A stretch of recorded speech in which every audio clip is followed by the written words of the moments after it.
All right, welcome back, everybody, to another AI in Ministry webinar. We are so excited that you guys are here. Today's topic, we are going to be talking about AI governance. So, Smart Tech Safe Church. We're going to be talking about some practical guidelines and tips for implementing AI governance in your church or ministry. And we are super excited to get the opportunity to take you through that. All right, before we dive in, though, a couple of housekeeping items, things that we go over every time. We are recording this, so if you find this useful and there's anything you want to go back and grab later, the recording will be available probably in the next day or two. The other thing is, if you've got questions that you want answered, please use the Q&A panel. Don't use the chat. We will not see the chat while we're presenting, and we've got a team that's kind of behind the scenes that will queue your questions up so that we can answer them in a relatively clean and orderly fashion. So please, please, please use the Q&A panel. That said, every webinar, there's always more than one conversation going on. So there's this conversation, we'll call it the mullet strategy. We've got the main conversation happening up front, but in the chat, there can be plenty of conversation happening, whether you're making fun of me or my co-host, or you're actually just sharing your own ideas. But if you've got questions, Made that up. There's no such thing as the mullet strategy. there is now. So use your Q&A for that. Finally, this and all of our webinars that we've done throughout the year are available at kingdomcreations.ai/webinars, and we will hit that again before the end of the webinar. All right, if you haven't met me before, I'm Chris Cahias. I am the VP of Innovation here at ACS Technologies. And today I am joined by my friend for many, many years, Jason Lee, who happens to be the pastor of innovation at Northwoods Church. Maybe that's why we're friends. Our titles are so similar. I don't know. But Jason hails as a longtime technology enthusiast. He's done a lot of different kinds of work.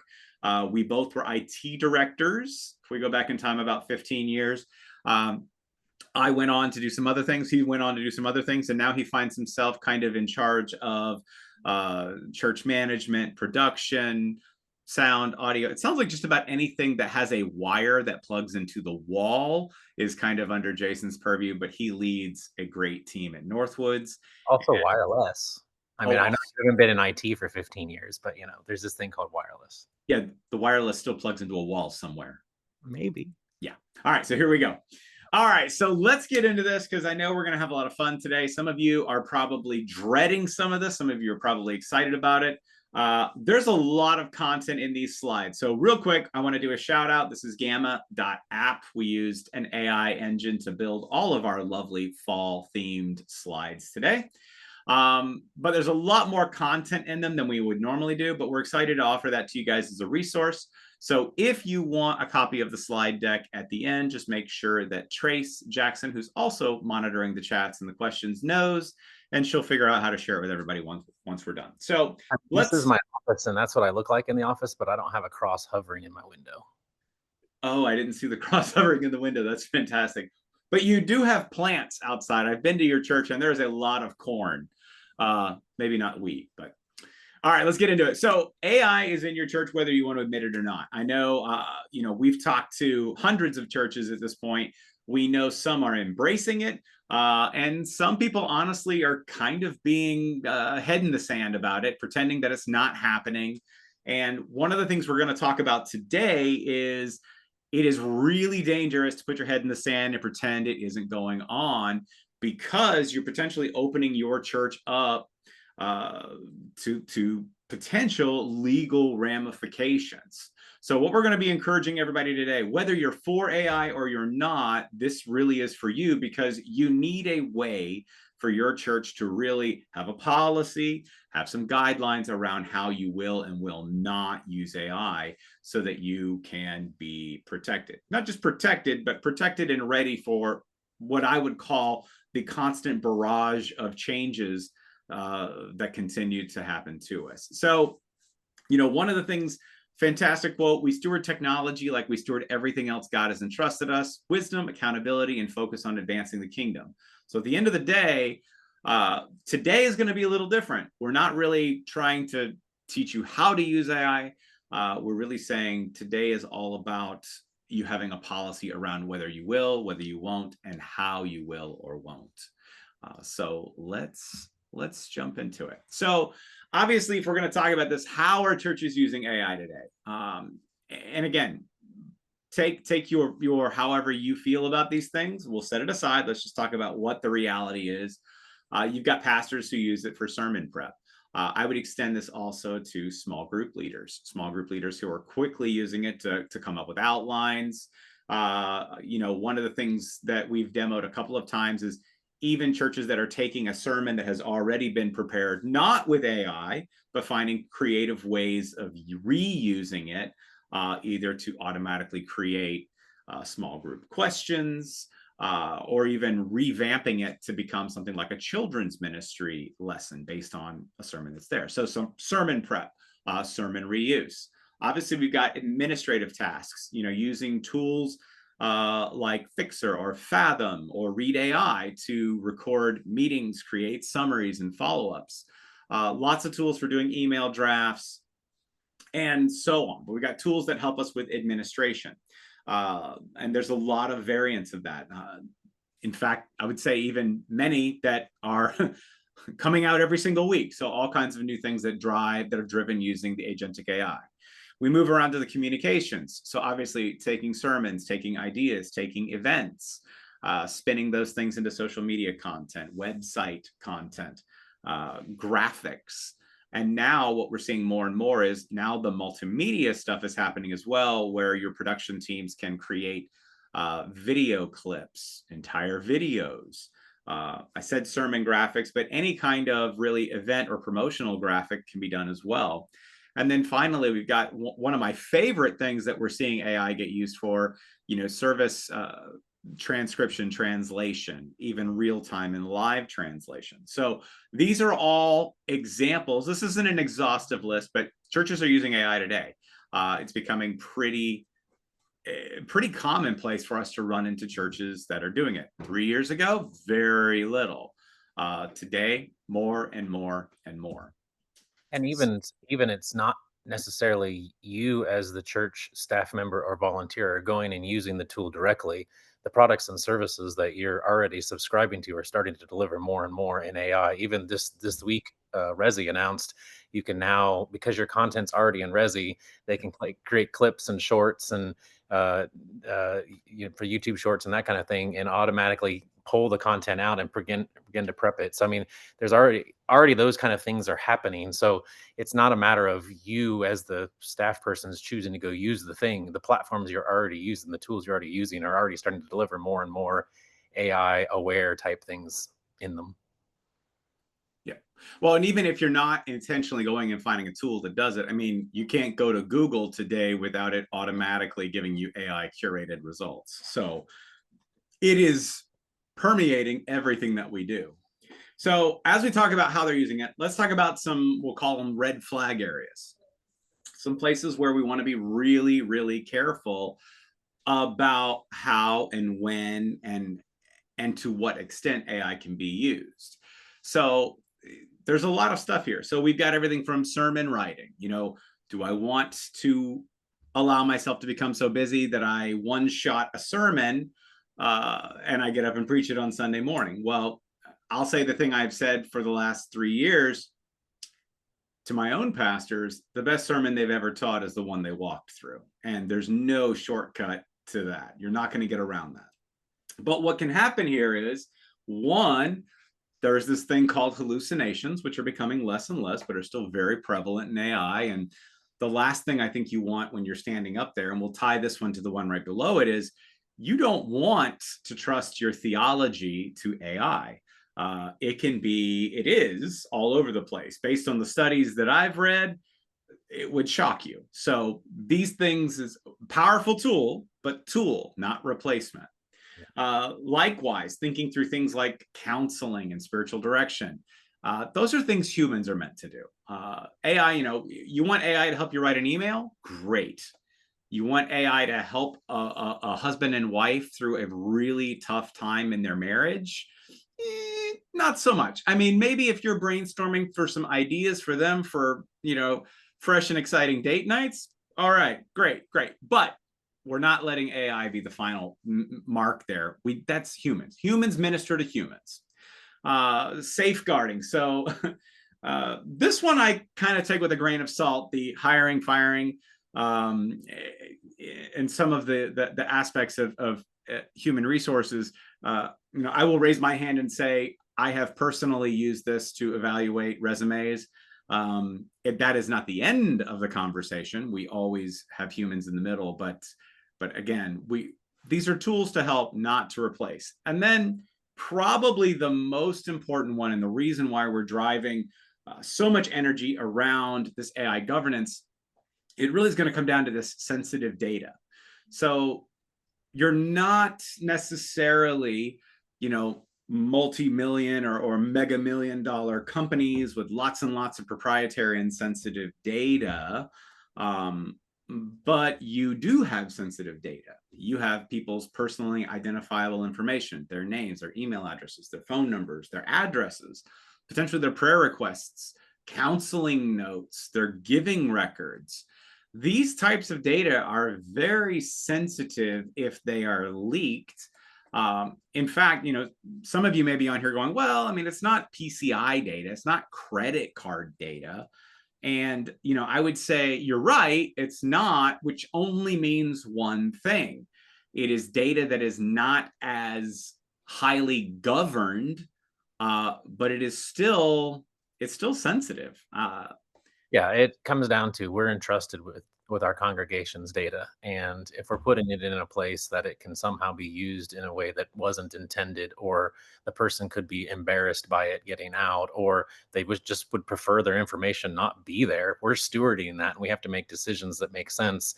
And I think we have to go beyond what compliance guidelines tell us for whether it's financial information or that kind of thing. But at the end of the day, the thing in the back of my head is if something happened and our congregants' information got out and it was on the news, how badly would it damage our ability to minister in our community, right? And that's what it comes down to, is we're being entrusted with this stuff by our congregation.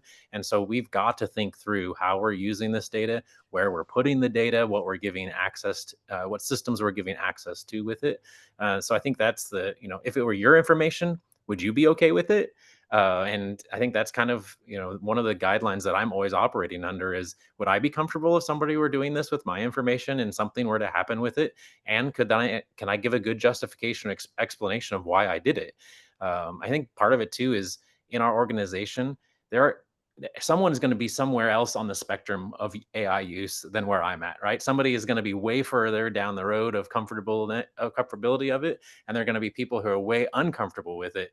And so we have to realize that no matter what decision we're making, someone's going to be uncomfortable with it, and someone's going to think it's not enough. And so I think we always have to have that in the back of our mind as we're making some of those decisions. All right, so we probably don't need to spend too much time on this one. Jason basically just said most of this one.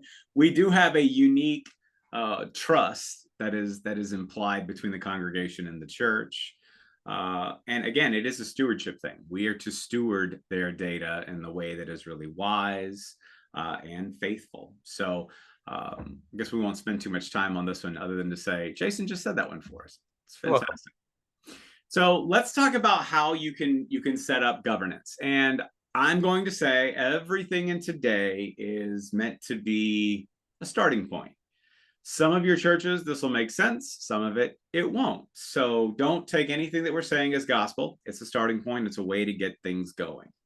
So what we're outlining today is going to be a 3-tiered governance structure or strategy.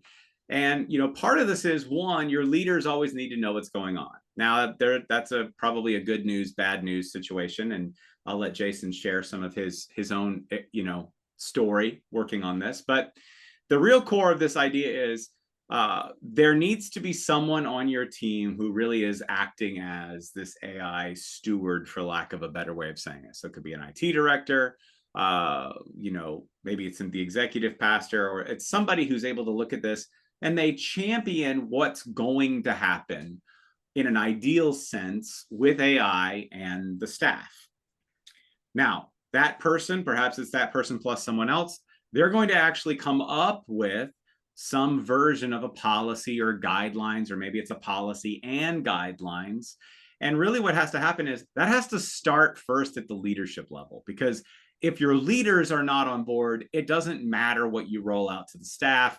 You'll probably end up, if you're at a bigger church, you'll end up in some sort of yo-yo situation where you've got one person who's really for it, and then you've got another, pastor.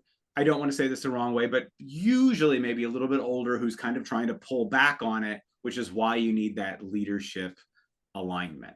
So without continuing on, I'll say, Jason, what's your experience been? Because I know you've been on a journey of trying to make some of this happen. I mean, part of it is just realizing some of our teams are already using things and they've already made decisions organizationally that are ahead of where the organization is comfortable with.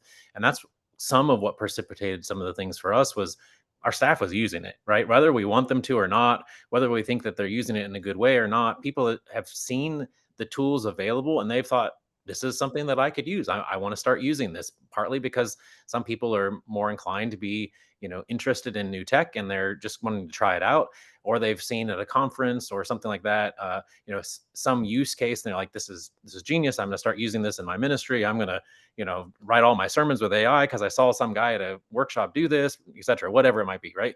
So the reality in our organization is some people we're totally already trying it out and kicking the tires, whether it's GPT or Claude or whatever, right? And then there are others who have heard that AI is from the devil and we shouldn't even entertain it in the church. And so that's where we were probably 6 to 9 months ago organizationally, and really just started a conversation of, hey, I don't know that this is going away. And we can either choose to ignore it and people are going to make their own decisions without some guidelines or guardrails. And we may find that they make poorer decisions than we'd prefer because they're not policy makers and they're not people who are used to making decisions for the organization.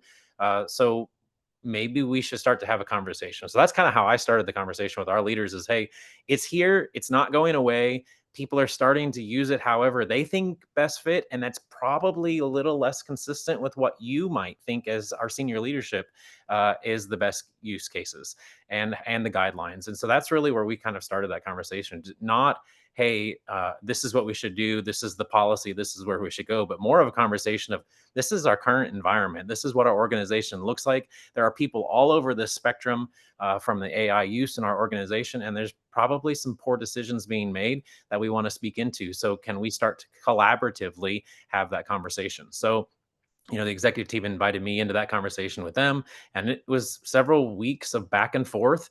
And it wasn't for our team. It wasn't based on age of the people pushing back. They were, there was people ready to go in all age spectrums, and there are people pushing back in all age spectrums. And it wasn't the same person always pushing back. It was really had to do with whether it was donation information, or whether it was writing sermons, or whether it was writing emails, and just different people had different opinions on different things. And so we had to start to synthesize, okay, collaboratively, what do we think is our best step forward? And so really that started the conversation. And then out of that, we did a 2 or 3 day training with all of our staff, introducing many who had never used AI into using AI for the first time. Entering a prompt into GPT or whatever was a new thing for many of them. And others, it was a snooze fest because they already tried all this kind of thing. But at least now we had a baseline for our staff. And then we continued over the couple of days. We ratcheted it up and we did some animation AI with AI. We did a few other things. And so it was really kind of, hey, this is the baseline. We want everybody to at least be exposed to it and have an idea and not be terrified of it, but also not be so trusting that they make poor decisions. And so that allowed us, at least organizationally, to start to have a foundation. And then out of that, starting to write some guidelines and procedures and some documents that these are the things that you're allowed to operate at this level, and you're allowed to do these things, and you're allowed to use these tools, and you really don't need more permission. This is a safe space. And then beyond that, and this is kind of like the green, yellow, red that's on the slide is, hey, we'll do these things, but we need to know about them before we start using them. Or this is a new tool that's come out. We need to talk about it and have approval before you start using it. And then these are places that we're not going to put data. This is the type of data that we never put into AI. And so there are some guidelines that we're starting to set up a little bit of structure for our team to at least operate in a space that it's squishy, right? There's no reach out and go, oh, that's a square and that's a circle. It's like, well, that's kind of feels a little squishy. Maybe that's a square, maybe that's a circle. And so I think organizationally, we're kind of going through that together, and it's very fluid as we work through this process. Yeah. Yeah, I think a lot of good wisdom there, a lot of big stuff. Like you said, green, yellow, red, guys, ignore that if you don't like it. It's just it is a structure to say, there's things that, like Grammarly, this is something that they've probably all used and used for free because, hey, if we're honest, if you've ever read most of the email coming into and out of many organizations, it's a little rough. People somehow forgot how to write over the last 10 years. Probably because these tools autocorrect and do things for us. But yeah, so thinking through those things, I know Jason, at your church, you guys implemented Boodlebox pretty early, and you kind of said, hey, Boodleboxes are green. We know that anything you put there is going to be safe because it's been fully vetted, it's enterprise grade, it's enterprise license agreements. The data is our data, the data goes ever anywhere. So I Yeah, think this idea. Go it's ahead. free, right? So, if they just go choose whatever they want and I don't want my data. I don't know what's going to happen to my data. I can't control that if you're using free products all over. And so we said we need to offer something to our staff. Yep. And right now the choice is Boodle. I don't know that it'll always be Boodle, but right now we've said to our staff, hey, you can do what you need to do inside Boodle. But if music team are interested in Suno, then before you start using it, we need to have a conversation, who's doing it. There's copyright ramifications and those kind of things. So we're going to pay for a subscription of that, and these people can use it and they can use it for this purpose. So I think that, and so what we've communicated is, as being the AI steward, to use that term, I'm kind of not the gatekeeper, but really the assistant to our staff of, hey, this is what you want to do. Let me process if we already have approved that for some people or not. If not, I'm going to take that as a concierge to the executive team and say, hey, this request is coming in. It absolutely makes sense, or no, it doesn't make sense. We need to create a new guidance for it. And so then we make a new decision. But really, that way, no individual staff is out there making one decision on their own. I'm not making decisions on my own. And then, we have the oversight in the protection of the executive team helping to make those decisions as well. So organizationally, it fits well within our structure to do that. That's great. Yep. Yeah. And I like the green, yellow, red. Hey, there's things that are, like you said, for you guys, Boodlebox is everybody. Really, you're saying yellow zone would be something like Suno, since it's hey, in this way, in this method for these things, we can use that. And for everybody if you don't know what Boodlebox is, it's an aggregator. It's all the various models, ChatGPT, Claude, et cetera, but all licensed under enterprise license agreements. Suno is a music and even song, like lyric and everything kind of creation, multimedia platform. And as we move towards things like red's probably going to be a little bit harder, I think, for you and I to think through, mainly because we've already basically said we don't really have. I'll say for me, I don't really have a red zone anymore, because basically we've summed it up in green and yellow. But maybe there are a couple of things like Donor, say again. donor data is red. Yeah, well, that's what I was gonna say is, like, if you wanted to do like a capital campaign analysis, or some high level giving analysis using AI, yeah, it's probably going to be red because, hey, it's not that it's red because of the tool you use. It's really going to be red because of the data you're trying to use and how That it could the be. conversation with leadership, it's just the Yeah, awareness. There's a project even this week that I was talking with my leaders about, and I said, hey, I'm thinking about going and doing this. I think I'm going to go proof of concept this, and then I can come back and show you. And they're like, no, really, before you proof of concept that, we want to talk about that first and make sure everybody's comfortable with you going and doing the proof of concept. I'm like, oh, that's a good check. And again, people are on the different parts of the spectrum where I kind of feel like, oh, it's just a proof of concept. It's only, some fake data, or it's only my record, or what, right? And I think, oh, it's safe. but it's a good check and balance to just say, hey, I'm planning to proof of concept this. It's in the red zone, rather than I'm going to proof of concept this, and this is what I did. It was in the red zone. I think we should go forward with this. So I think that's kind of an approach that I've had, even as the technology, AI concierge for our organization. I've had to remember, oh yeah, I'm probably way more comfortable with this than most people are, and I'm making some assumptions that most people wouldn't. And so it's helpful for me even to pause and say, hey, this is what I'm planning to do. Do we need to have more conversation? And yes, that slows things down. And yes, I can't get the things done that I thought I needed to get done. But for me, I don't want to lose that credibility with our organization and our leaders, the trust that they've put into me as kind of the concierge for our organization. I don't want to lose that trust. And so that's super important. Anytime we're trying something new, to make sure that at least, at minimum, my boss is in the loop on what we're doing. And oftentimes she'll say, hey, I need to take this to the whole team, and I just want everybody's input before I say yes to this. We're probably going to say yes, but I just want everybody's input. And so I think we have to respect that Yeah. that just that Well, it's different for everybody, right? I feel like that leads into like the third tier of this. It's this whole idea of individual accountability. Something we've talked about a lot on AI and ministry is, you hear me say all the time, we don't one shot. Like, we can collaborate with AI, but we want a human in the loop. And the same thing's going to be true here. So, we're talking about, we got leadership oversight. We'll end up with some version of guidelines, whether that's an actual formal AI policy, if you're that kind of you're that kind of an organization, or if it's just, hey, everybody, we need you to kind of, affirm these AI guidelines for the safety of our data, the integrity of the church, et cetera. And then finally, there's got to be a moment where you do train people and you do encourage that human in the loop. There's some more stuff in here about, AI output not going directly to the congregation without staff review and approval. I kind of feel like that always goes without saying. There should be an approval before you're dropping stuff on the congregation. Um, but I will also say, like, again, one of my pastors, he actually creates some of his own sermon graphics, and it is kind of hilarious. He always makes fun of it. Like, so we had one where he had, the grandfather and the grandson carrying the donkey, and there was like 6 arms. And he actually put the graphic up anyway, and he laughed and he goes, "Hey, for any of y'all that are worried about your job being taken away by AI, check that graphic out. And there's way too many fingers and arms there." So we kind of have adopted, or my church has kind of adopted this, I would call it tongue-in-cheek way of dealing with graphics that are presented to the congregation.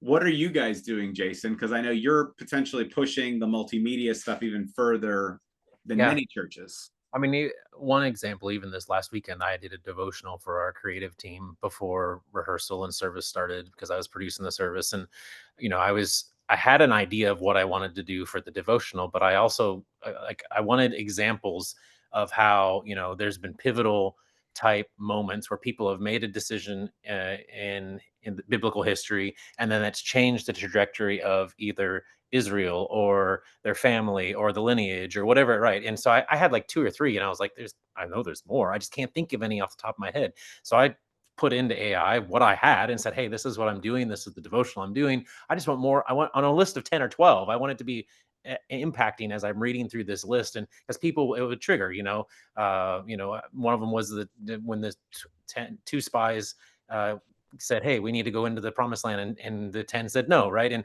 they followed the two, and wow, it was a big, change in history, right? And so I wanted a longer list than the few that I had just mentally thought of. And so when I was presenting it to the team, as a devotional, I was like, yeah, I came up with a few of these, but I came up with a few more when I was working with AI to expand my illustration. So here's what AI and I came up with. And so it's very conversational. It's like, I'm not going to hide the fact that I used AI because I could only think of 5 when I wanted a list of 12. And so I think that just being open with AI helped me do this. I mean, our fair use guidelines for AI for the organization, guess what? AI helped me write it. Right. I Yeah. mean, so, and when I presented to the executive team for, our conversation, the first thing I said is, hey, AI and I wrote this, and everybody laughed. Right. And Yeah. so, Yeah, I think partly just being upfront and honest with, I've used a tool to help me with this. This is not all original out of my brain. It's no different than citing a source for when you're writing anything else. If I'm writing a paper, I'm going to cite what web page I found it on, or what book I found it in, or years ago what encyclopedia I read it in. Well, the same thing is true today. I'm going to cite my source, that this was not all original content that I came up with out of my brain. And I think the transparency and the truthfulness in that builds credibility. Yeah. Uh, I think you asked another question that I really didn't answer. Do you want me to take another No, shot? this is good. This is good. I think we're going to go ahead and dive in. So let's get into what the components of these policies are going to look like, because uh, there's 5 major ones that we'll kind of run over, and then we'll kind of let you guys, again, you're going to mix and match these. Like Jason just said, uh, I'll never write a policy document from scratch ever again. And sharing why, whether you're using ChatGPT or Claude, there probably are 2 favorites. Gemini's out there as another third on the heavy hitting, like frontier model for text, but they've literally read billions of policies. So being able to use these tools to do things like that, like again, we kind of hit on it before, we'll hit on it again at the end, but using AI to help you write policies, to write job descriptions, to create very, very formal documents is something that I think every organization can, and probably, again, this is my opinion, should be using, mainly because it can help you with speed, with accuracy, and also with some double checking. One of the things that I love doing is I love taking, like I would take a policy like this, I would actually load it into Claude or ChatGPT. Those would be my 2 favorites, and interrogate it. What is wrong with this policy? Sometimes I will use both tools. I will create in one and verify in the other, and then bring the edits back. That's why Boodle's powerful. Is you can start something in a thread and say, okay, GPT, do all this. Now, Claude, analyze it and tell me why it's wrong. Yep. Yep. But let's talk about the policy components. So data and privacy.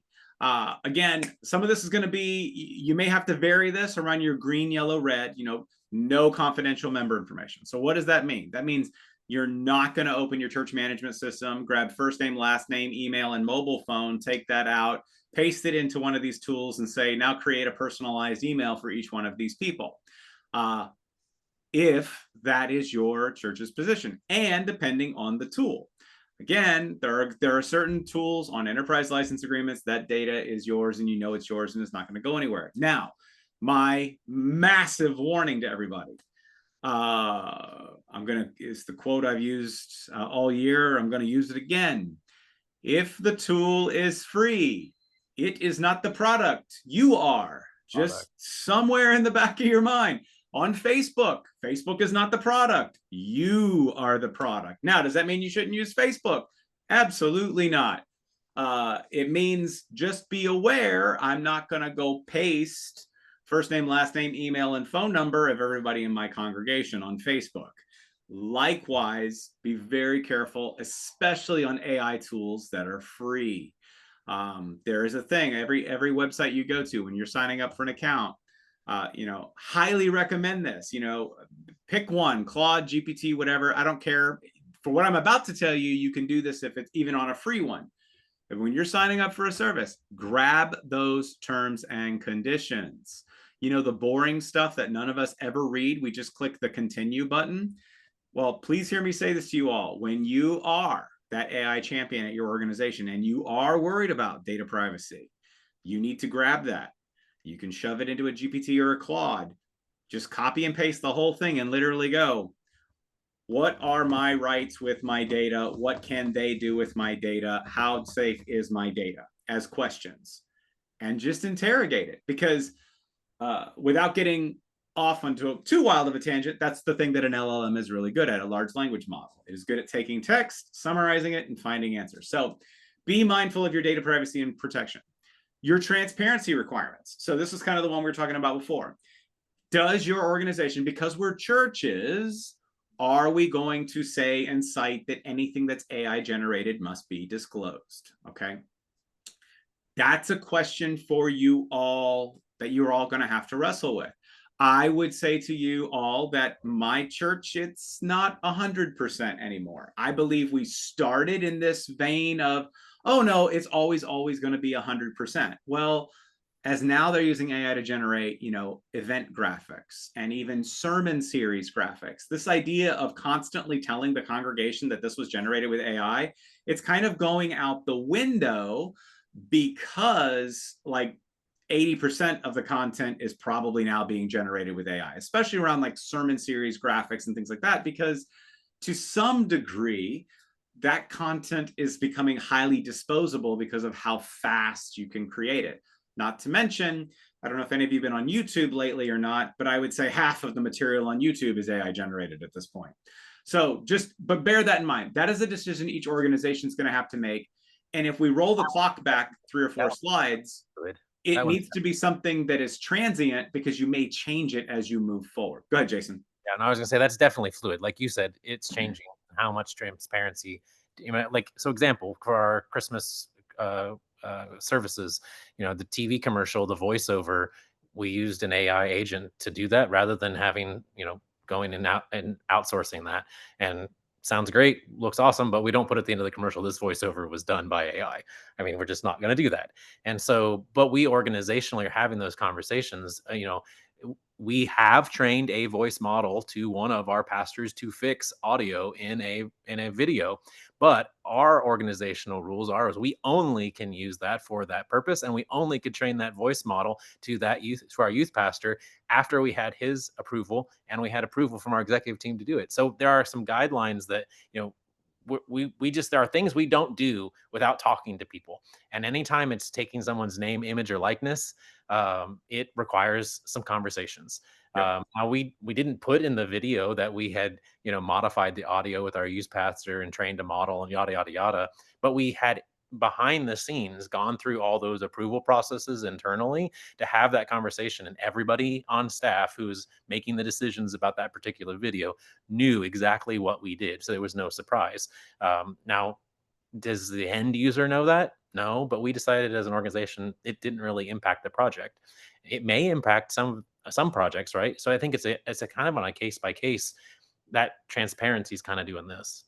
Yep. I mean, I think you always should be transparent. Don't hear me saying you shouldn't be, right? But I think there are times that it doesn't matter, and organizationally, somebody in the organization at a high enough level can say that doesn't matter. We don't have to be Yeah. transparent. There's a distant difference between being transparent, meaning if somebody comes to you and says, "Was that AI generated?" You're going to say yes, as opposed to broadcasting AI, AI, AI. I mean, so that I think that there's two sides to it there. And again, you're hearing two people who have been definitely bleeding edge of AI. So I would say we have a little bit more of we're probably more pro than maybe some of you. So anyway, work that through as an organization. That's one of the reasons why the leadership level participation in this is so critical. But keeping going, quality control standards. Obviously, if you're generating something that is theological in nature, you may or may not want or demand pastoral review. I will asterisks on this one. The biblical references must be independently verified. Please do that. So funny enough, someone who's behind the scenes on this one, Trace, the first thing Trace said, because we actually had AI generate this slide deck. She went through it and she says, and I verified all of the Bible verses because we've both experienced it may give you a verse that is not the verse you thought it was. So again, hallucinations are real. So quality control on all of this. Vendor selection. So you heard me talk about it earlier. Hey, those terms and conditions, super important. As we talk about vendor selection, yes, there's probably a tool out there that'll do something that you want for free. Free is never free. There is a cost to everything, whether it is a now cost or a possible side effect later cost. So evaluate that as you work through this. The final bit that you should really be thinking about in your AI policy or your whatever your governing doc is going to be called is the acceptable use of this. And we have some examples here for you. Obviously, you've heard me say it a couple times. I'll never write a job description again. If you're curious, I take a job description that's great, whether it's for this job or not. I load it in, I tell it what the new job is in bullet points, and it makes a clone of that job description, but makes it work in the same style, format, etc. So I'll never write that document ever again in my life. Event graphics, we've talked about those. Super easy, super disposable. Summarizing lengthy documents, researching. I don't know what schedule optimization is. That would be a hallucination there. Potentially it helping you like create a schedule better. But things that we don't allow, like the people side of this, we're not going to let it answer, a counseling response. Okay. We're not going to let it have doctrinal, theological, what's the word I'm looking for here? We're not going to let it answer something theologically, because that really is the purview of our pastors, who are, depending on your biblical tradition, filled with the Holy Spirit, definitely more in tune with God, have studied the scriptures. We're not, well, let me say this. My church will not do the next one. No automated responses to prayer requests. People pray, AI doesn't.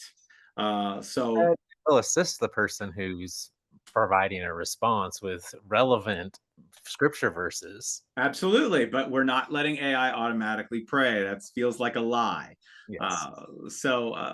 And again, anything involving finances, that human in the loop piece we talked about is super huge. So just think through those. You've got these 5 areas that you're going to want to think through as you develop those things. The acceptable uses, in my mind, is really important, because this stuff can become very bureaucratic and very, very high level. When you get into this, hey, use AI for this, don't use it for this. Those things become really clear to the people that you're trying to work with, because they don't all speak legalese, and they don't all speak policy, and they probably don't all speak AI. But when we can break this down very practically, let's do that. Because again, we talked about it. We start at the high level with your leadership, but we're ending up with individual responsibility. So let's give them the best way they can to be able to be practical with it. Again, I'm not going to spend a lot of time on this template for building your own policy. Obviously, we want to do as many of these things as we can. I'm not going to read all this to you. Number 7, I don't know. I'm actually going to put Jason on the spot and go, in your AI policy, is there any consequences of people breaking the policy? I'm looking at it right now. I don't Meaning, think you implicitly say there are consequences. oh, you're But actually reading yours. uh, I was looking yeah, for it. I'm like, I don't think. No, we don't specifically handle that in this sense, but it does say it's governed by the leadership. So, I mean, at the end of the day, misuse would be taken before leadership. Yeah.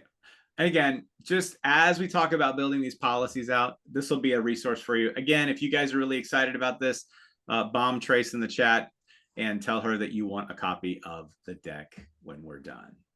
All right, so we've talked about policy. Let's talk about change management, because this is the other side of how we do AI governance. There is creating a policy, getting it approved, getting everyone on board, getting everybody to a point. Well, now there's this idea of, how do we train people? How do we get them to a place where they're going to actually use AI? Churches kind of have this habit of not always being on the leading edge or the bleeding edge of technology, and that's okay. We also have to think of the fact that at most of our churches, we're really dealing with a multi-generational congregation and probably staff. So not everybody is going to adopt at the same pace in the same places and at the same time. Now, that said, I did an AI training for my church, done a couple of them. And I got to be honest, the person who shocked me the most is the person who my senior pastor said, yeah, he probably won't have anything to do with this, but is one of our 74-year-old pastors who teaches, I would say sporadically. He doesn't teach all the time. And I started in doing this whole generative AI talk, and he literally raises it and he goes, oh, I just love Fathom. He goes, I use it to record myself on Saturday night every time I teach. And then I go home and have a conversation with myself about how I could make the sermon better on Sunday morning. And everybody in the room had their jaws on the ground, because he was the one guy that everyone was sure would never want to touch, would never want anything to do with AI. And here he was lapping them because for the last 6 months, he's been using it to basically try to improve his own sermon. Not by having AI write the sermon, but by having AI critique it after he taught it the first time, because we have 3 services a weekend. So pretty cool to see those sorts of things happen. And I think the Go point ahead. there, people are going to use AI in a completely different way than you think they should, or you are expecting them to. And what I found is 9 times out of 10, it's like, that's really smart. I didn't consider that. That's a pretty cool use case. You didn't need me to come along and tell you to go do that, but rather, hey, that's cool. Let's talk about how you got there. Or, hey, that's not so cool. Let's talk about how you got there. But I mean, just know people are not going to use AI the same way you do. One, because your job might be different, but two, just because the way you approach it is different and the way you think about it is different. And I'm constantly learning from our staff. I never even considered that you could use AI for that, or that's a really great use of AI. I mean, that's my line. That's a really great use of AI. I haven't even considered that before. That was a great creative use of AI. Let's not do that again, and here's why. And so I think just being open to, you're not going to be the end all be all for your organization when it comes to AI. And I'm learning just as much from our staff and our team as they're using AI as they are as learning from me. Yeah. So again, change management is big. Understand your church culture. Take your time. Some degree, it's a walk beside people as you're taking them through some of this. And to Jason's point, sometimes you're going to be like, you'll have certain people, and it is not generational. Like I said, everybody in the room was shocked that our 74-year-old pastor had fully embraced and been paying for and doing this on his own for 6 months prior. So it's not always about that. But the other thing to be aware of is as you put things in front of what's that? The congregation's not always aware. A lot of it's internal. Yeah, and this evolving process is happening inside the office and inside our volunteer teams. I mean, I mean, we're not shouting it from the rooftops that everything's being done with AI, which not everything is. But I mean, this iterative use of AI is definitely more conversational within the staff and the volunteer teams than it is the congregation as a whole. They might be consumers of it and don't know it, but I mean that pace and that's a lot of that's come together as a team. Maybe you are the team as a single staff member at your church, right? That's okay, but internally some of this stuff is happening, and it's not terribly widespread known to the congregation, just because they don't care on some of it, and it's a process that you need to go through internally. Yeah. So as we talk about this change management within the church, and again, ignore the months. These are all suggestions. Some I people are going to go, apologize for the interruption, but I just wanted to alert you that we are 10 minutes out. yes, ma'am. Thank you. You, Chase. Thank you. So ignore the months, but as you decide to roll out AI in your church, obviously there's a time when you're teaching staff, you'll run pilot programs, you'll expand them. And then again, as we said earlier, there's this idea of this ongoing review of the governance. One of the big reasons for that ongoing review is we are on a 5.5-month cycle. Every 5.5 months, the aggregate power of AI doubles. And it's at about that pace that new models and new features are being rolled out. So this is an ongoing conversation, not a one and done. So just plan on doing effective change management as you do this. We talked about this before. I'm not going to spend much time here, but AI is great for all this stuff, but humans need to do the other stuff. Humans do ministry. Or as the quote at the bottom of the slide says, AI is a tool for management of ministry, never for the ministry of ministry. We really, really liked that. So again, people do the ministry, the AI can help in the management of it. And again, I don't think we've probably beat this one to death, so we won't spend too much time on that one now. So back a couple slides ago, one of the things you can begin doing, like how do we get started? So the big thing to do is start collecting the tools that your staff is using. That could be an email saying, hey, we're taking a look at AI. What's everybody using? Do not be surprised if some of them don't tell you. There is a very interesting psychology around AI use, especially in organizations that do not have a formal policy of any kind. Some people are just very not ready to be forward about what they're using AI for, either because they're afraid it's going to be taken away from them, or because there's a fear of it reflecting poorly on them, that they are cheating to get their job done. Again, these are all things that you combat by putting together a formal AI policy. So again, step one is really going to be beginning to catalog what tools you guys are using. Obviously that's probably going to mean that if you're the one doing that, you are the steward on this call already. And then, more or less, you guys can read through this, but you're going to begin from there, and then you'll begin doing your homework. You're going to have to take those tools. You're going to have to look at, are they being paid for or not? The terms and conditions around some of them, and then begin that process. I would say, sometime a month or so after that, after collecting some of that data, of beginning to put together a policy. And again, we'll have a couple of samples for you in just a minute.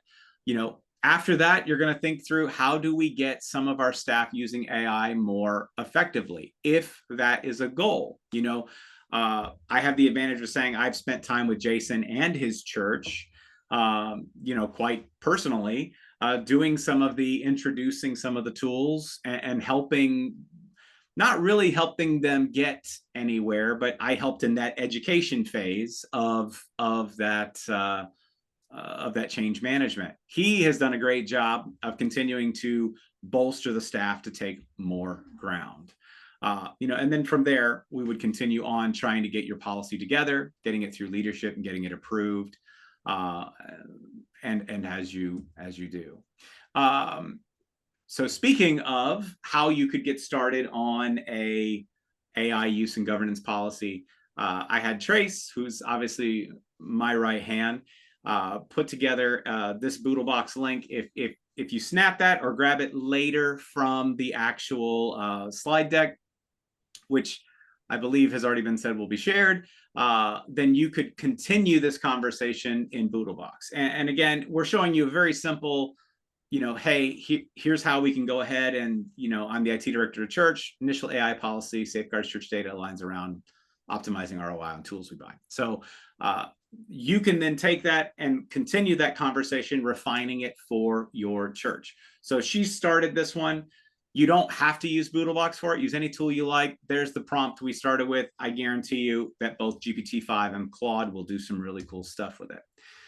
Some of you are probably going, yes, but what is Boodlebox? Well, there are other webinars we've done on it in the past, several of them, but it is who ACS has decided to partner with for helping churches get started with generative AI. That QR code and that promo code ACST free will get you a free month.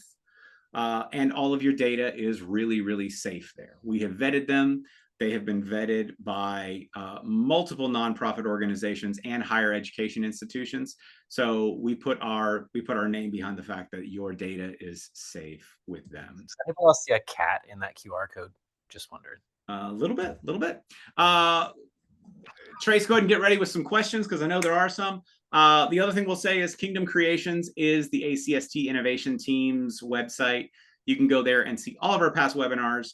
I thought I saw one of the questions was, hey, where can I get some free AI training? Well, that QR code will take you to a whole litany of webinars throughout the year that we've done. And you can also sign up for things there, and then get access to other really cool projects that our team has built, and find our fabulous library of partners. All right, with that, Trace, hit us with the questions. Yes. So actually, Jason, I think you mentioned some AI programs that you guys use. Maybe. Which ones? I think that's the question, is they would like to hear what all.